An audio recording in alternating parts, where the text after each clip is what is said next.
ब्रेकनंतर cross फायरमध्ये आपल्या सगळ्यांचं पुन्हा एकदा स्वागत. नितेशजी, किती दिवस लव जिहाद, वोट जिहाद यानं जनतेनं घाबरत राहायचं? सत्यता काय आहे? किती खोलवर पाळंमुळं रोवली गेलेली आहेत हिंदुस्थानामध्ये, महाराष्ट्रामध्ये? एक तर तुमचं सर्वात पहिलं वाक्य मी स्पष्ट करतो की येणाऱ्या काळात उत्तर प्रदेश, गुजरात, कर्नाटक सारखाच आपल्या राज्यामध्ये अतिशय सक्षम आणि मजबूत बरं, आदरणीय देवेंद्र फडणवीसजींच्या नेतृत्वात मार्गदर्शनात आपल्याकडे धर्मांतर विरोधी कायदा, बरं, लव जिहाद विरोधी कायदा आपण लवकरात लवकर राज्यामध्ये आणतो आहे. अंतिम मसुदेकडे आपण गेलेलो आहे. बरं, मला विश्वास आहे त्याच्यानंतर आज लव जिहादची कुठलीही केस झाली विशालजी, तर पोलिसांनी कुठल्या कायद्याअंतर्गत त्यांच्यावर कारवाई करावी हा फार मोठा प्रश्नचिन्ह पोलिसांच्या समोर, आमच्या डिपार्टमेंट समोर असतो.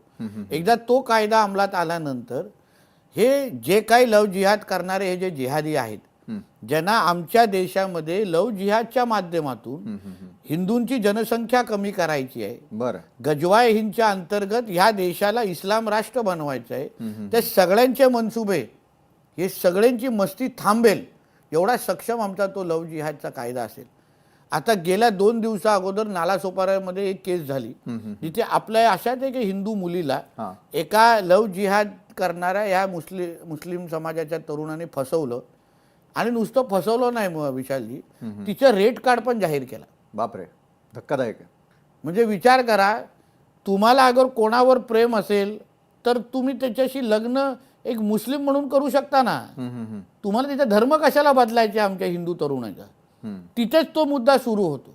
म्हणजे म्हणजे फसून पहिलं तिच्यावर लग्न करायचं आणि मग तिचं मग रेट कार्ड जाहीर करायचं, तिचं आयुष्य खराब करायचं, तिला विकायचं. एवढी ही पण केसेस आमच्या समोर आलेल्या आहेत.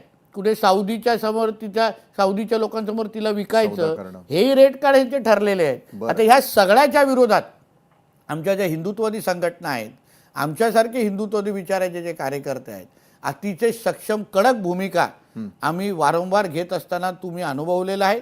आणि आज तर आमचं हिंदुत्ववादी विचाराचं सरकार आहे, कोणालाही सोडणार नाही. योगीजींच्या भाषेमध्ये मिट्टी में मिला देंगे ही भूमिका आमच्या ह्या हिंदुत्ववादी सरकारची आहे, देवाभाऊच्या सरकारची आहे.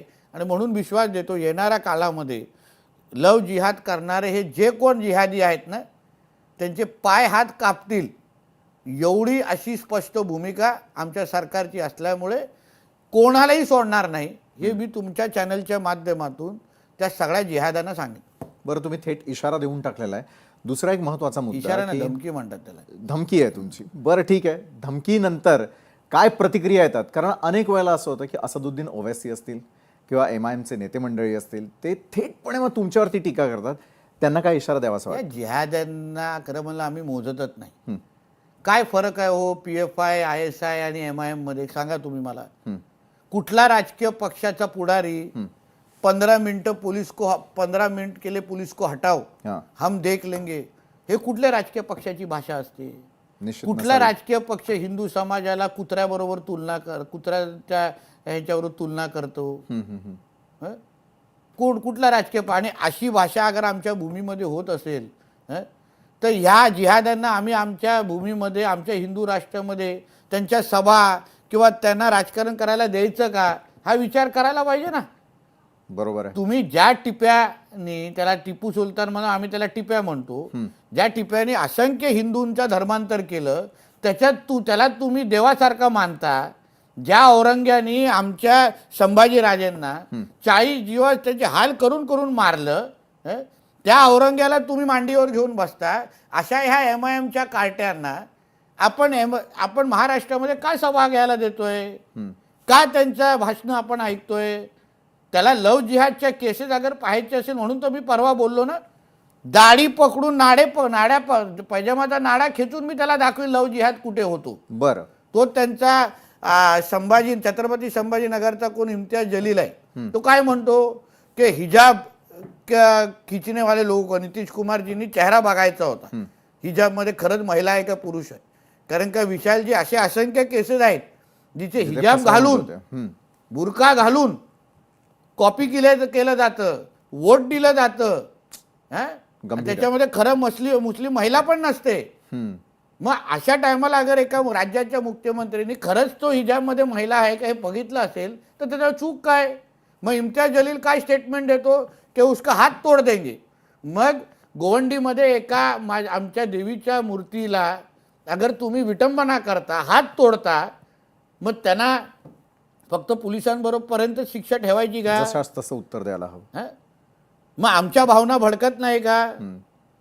मग या सगळ्या ह्या MIM सारख्या जिहादी, मी तर PFI आणि ISI बरोबरच त्याची तुलना करतो. यांच्यामध्ये काहीच फरक नाही. PFI वाले फक्त मतदान मागत नाही, MIM वाले तुमचं मतदान मागतात, एवढाच फरक आहे. आणि म्हणून ह्यांना या आमच्या हिंदू राष्ट्र हीच हिंमत कोण कराची आणि इस्लामाबादमध्ये केली असते का हो? जय श्रीरामचे नारे दिले असते का हो? भगवादारीची भाषा केली असते का हो? पण हीच हिंमत आपण ह्यांना आमच्या या हिंदू राष्ट्रामध्ये करायला देतो ना.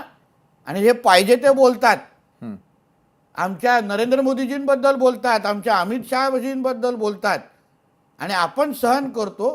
हीच हिंदू समाजाने विचार करून ह्यांच्याकडे पाहायला पाहिजे असं माझं मत आहे.